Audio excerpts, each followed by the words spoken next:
नमस्कार। आज की बातचीत में हम खंगाल रहे हैं कुछ ऐसे विचारों को जो सकारात्मक जीवन जीने में मददगार हो सकते हैं। हाँ। हमारे पास जो सामग्री है उसमें सेल्फ हेल्प पर लेख हैं, प्रेरणा देने वाले कुछ विचार और बेहतर जीवन शैली पर सुझाव भी शामिल हैं। तो चलिए देखते हैं इनमें से क्या काम की बातें निकलती हैं। बिल्कुल। और ये जो सेल्फ हेल्प की बात है ना, अक्सर थोड़ी धुंधली सी लगती है लोगों को, लेकिन यहाँ जो हमने पढ़ा उसमें से काफी ठोस तरीके से देखा गया है। मतलब पहला कदम है खुद को वाकई समझना। खुद को समझना। हाँ। आपकी जरूरतें क्या हैं, आप असल में पाना क्या चाहते हैं, ये जानना। ये जाने बिना मतलब दिशा मिलना मुश्किल है। सही बात है। और दिलचस्प बात यह है कि कई लेख इस बात पर जोर देते हैं कि ये समझ अंदर से आनी चाहिए, कोई बाहर से ना बताए। हाँ, अंदर से। और इसी समझ से जुड़ा है प्रेरणा का सवाल, है ना? बिल्कुल। एक जगह एक बड़ी सुंदर सी पंक्ति मिली थी, शायद कोई लोक कहावत जैसी है, जब तक सांस बा तब तक आस पा। वाह।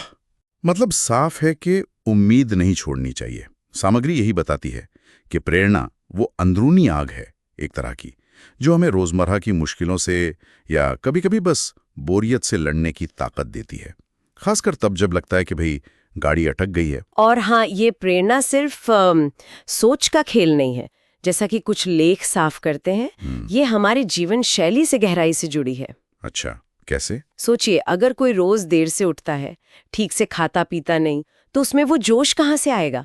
सामग्री में दिए गए उदाहरण बताते हैं कि सुबह जल्दी उठना या हल्का फुल्का व्यायाम या बस सही समय पर खाना, ये छोटी छोटी आदतें भी मानसिक ऊर्जा पर बड़ा असर डाल सकती है। हाँ। एक स्टडी का जिक्र भी था जो दिखाती है कि जिनकी दिनचर्या नियमित होती है ना, उनमें प्रेरणा का स्तर ज्यादा स्थिर रहता है। हाँ, ये कनेक्शन वाकई अहम है। मतलब सिर्फ मोटिवेशनल बातें सुनना काफी नहीं है, जीने का तरीका भी बदलना होगा। बिल्कुल। अच्छा, तो फिर इन विचारों को अमल में लाने के लिए मतलब असल में क्या करें? कुछ व्यावहारिक कदम जो इन स्रोतों में सुझाए गए हैं उन पर बात करते हैं। लिस्ट तो है, छोटे लक्ष्य बनाना, नकारात्मक सोच से बचना, आभार जताना, सेहतमंद आदतें। हाँ, कई चीजें हैं। लेकिन इनमें कुछ खास बातें भी हैं शायद। हाँ, जैसे वो नकारात्मक सोच छोड़कर सकारात्मकता अपनाना। ये सिर्फ अच्छा सोचो कहने से थोड़ा ज्यादा है ना? अच्छा। कुछ लेख इस बात पर जोर देते हैं कि पहले अपने नकारात्मक विचारों के पैटर्न को पहचानना जरूरी है। वो आते कहाँ से हैं? फिर उन्हें चुनौती देनी होती है। क्या ये वाकई सच है या मैं बस सबसे बुरे की कल्पना कर रही हूँ? इसे शायद वो क्या कहते हैं, कॉग्निटिव रिफ्रेमिंग कह सकते हैं। सोच को एक नया फ्रेम देना, ये एक्टिव काम है। हाँ, ये तो मेहनत का काम है। और वो गलतियों को माफ करके आगे बढ़ना वाला नुक्ता भी, वो भी काफी गहरा लगा मुझे। हाँ, बिल्कुल। अक्सर हम अपनी पिछली नाकामियों में जैसे फंसे रह जाते हैं, सही बात है। बोझ लिए बिना आगे बढ़ सके। हाँ, खुद पर थोड़ी दया दिखाना, जैसे हम दूसरों पर दिखाते हैं पर खुद पर अक्सर हाँ, खुद पर नहीं दिखाते। बिल्कुल।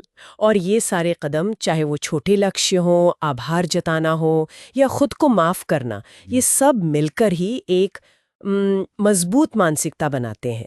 सामग्री का निचोड़ यही लगता है कि जीवन एक यात्रा है, उतार चढ़ाव तो आएंगे ही।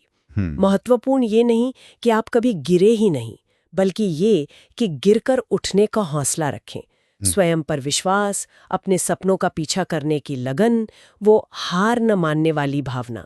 तो कुल मिलाकर हमने देखा कि खुद को समझना, फिर उस समझ से प्रेरणा पाना और उस प्रेरणा को अपनी रोज की आदतों और जीवन शैली से मजबूत करना। हाँ। और फिर छोटे छोटे व्यवहारिक कदम उठाते रहना, यही सकारात्मक बदलाव की कुंजी है, जैसा कि ये स्रोत हमें बताते हैं।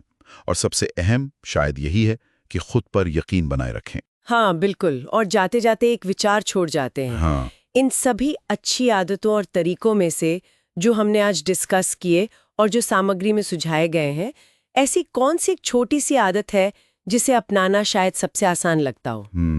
सोचने वाली बात है। शायद रोज सुबह उठकर बस एक गिलास पानी पीना, या रात को सोने से पहले दिन की कोई एक अच्छी बात लिखना, कुछ भी। क्योंकि जैसा कि ये लेख बार बार इशारा करते हैं, बड़े बदलावों की शुरुआत अक्सर ऐसे ही किसी मामूली लगने वाले पर ठोस कदम से होती है ना? सही कहा, शुरुआत कहीं से तो